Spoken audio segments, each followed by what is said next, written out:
Redman Noticias tuvo acceso a nuevas fotografías que revelan detalles justamente de lo que estaba diciendo el ministro, minutos previos al atentado terrorista perpetrado en la Escuela General Santander. En las imágenes que les vamos a mostrar se ve que el carro recorrió varios metros, muchos, dentro de la escuela.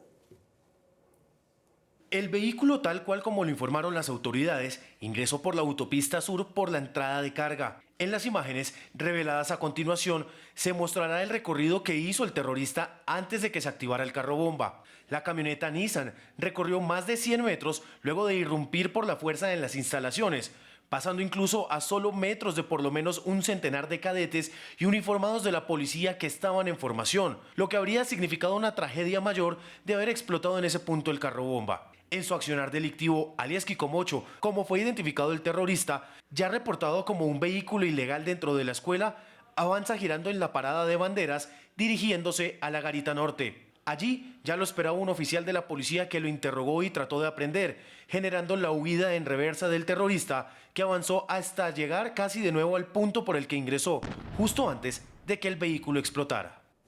Bueno, ¿qué tenemos aquí, Mauricio, Giovanni? Porque esta mañana vimos todos una rueda de prensa con explicaciones, por cierto, muy extensas, acerca de lo ocurrido. Y estas fotografías que hoy se conocen, que hoy le mostramos a nuestros televidentes, no fueron ni expuestas ni explicadas en esa rueda de prensa. Y son fotografías que darían cuenta de que el desarrollo de los hechos fue distinto.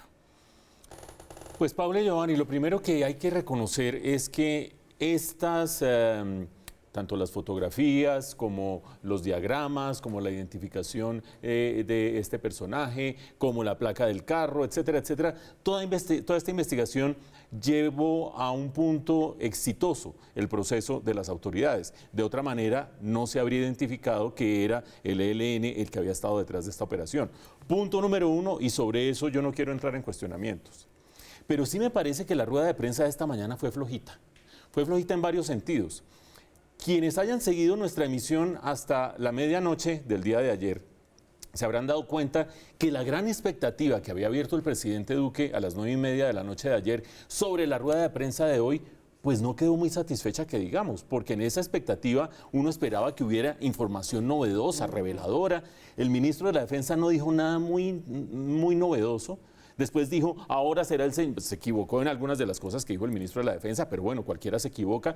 Le dijo al fiscal, pero es el fiscal el que tiene grandes revelaciones que hacer. El fiscal volvió a hablar del RUNT, volvió a hablar de cosas que ya todo el mundo conocía ayer a la medianoche, cuándo se había comprado el carro, dónde se había comprado, que era en Boyacá y que era lindando con el Arauca, que lo habían traído. Es decir, esa rueda de prensa no fue muy reveladora, pero con un elemento adicional. Las fotos que nos acaba de mostrar Chicho en la nota no son coincidentes con la versión que dio el ministro de la Defensa. Grosso modo sí, por supuesto, pero la idea que la camioneta entra a toda velocidad por una de las dos puertas que efectivamente entró y que es la puerta más desguarecida, a toda velocidad y que al cabo de un recorrido corto termina estallando, no es consistente con las fotos que nos muestra Chicho en dos sentidos.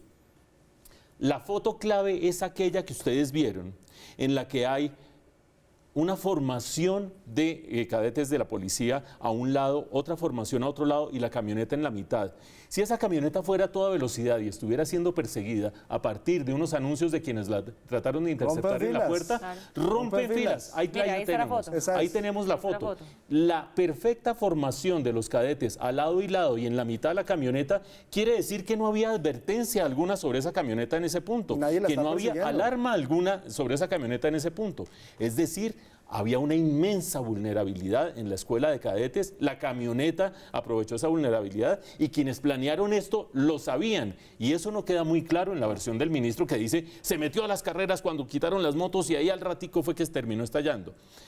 Pero número dos, el mapa que nos mostró Chicho y que vamos a ver en unos momentos si la producción nos ayuda, que es el mapa que tiene un recorrido en L. Ahí estamos viendo nuevamente la formación de cadetes a un lado, la camioneta al otro lado, claro, y en un momento vamos a ver, míralo, ahí está. Vean ustedes el recorrido en L que hace la camioneta, y ese recorrido es consistente, estamos buscando en este momento el recorrido en L, es consistente con una camioneta que no está persiguiendo absolutamente a nadie. O sea, uno cómo recorre todo ese trayecto que está planteado en el mapa que vamos a volver a ver en este momento, ¿cómo hace ese recorrido si se supone que en la puerta ya avisaron y que dijeron quiénes eran y hay cadetes por todos lados? Es mucho, Mauricio, es mucho. Es muchísimo, eso no son 100 metros, eso es muchísimo más de 100 metros y eso es buscando un sitio estratégico para generar el acto terrorista. Pero más allá de la búsqueda, lo que quiero decir es, las versiones no cuadran exactamente, no es que se nos metieron y al ratico estalló, el momentico estalló, eso quiere decir, esta camioneta anduvo como Pedro por su casa dentro de la escuela de cadetes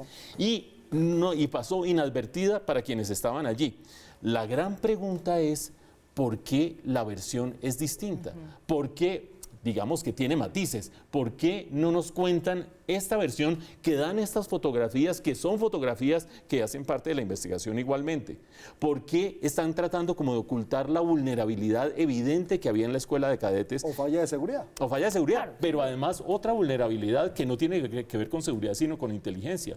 Si este señor José Aldemar Rojas había alquilado hace 2 meses la bodega donde tenía oculta la camioneta Nissan Patrol, y ayer lo dicen y hoy lo dicen tan campantemente, ¿dónde estaba la inteligencia para que este personaje que está en un organigrama del ELN, que hoy se sabe exactamente quién era, dónde era tal, lo tienen perfectamente identificado y duró 2 meses en Bogotá con una bodega alquilada, con una camioneta, con pentolita y nadie se dio cuenta? Hey, aquí hay un problema de inteligencia y un problema de seguridad.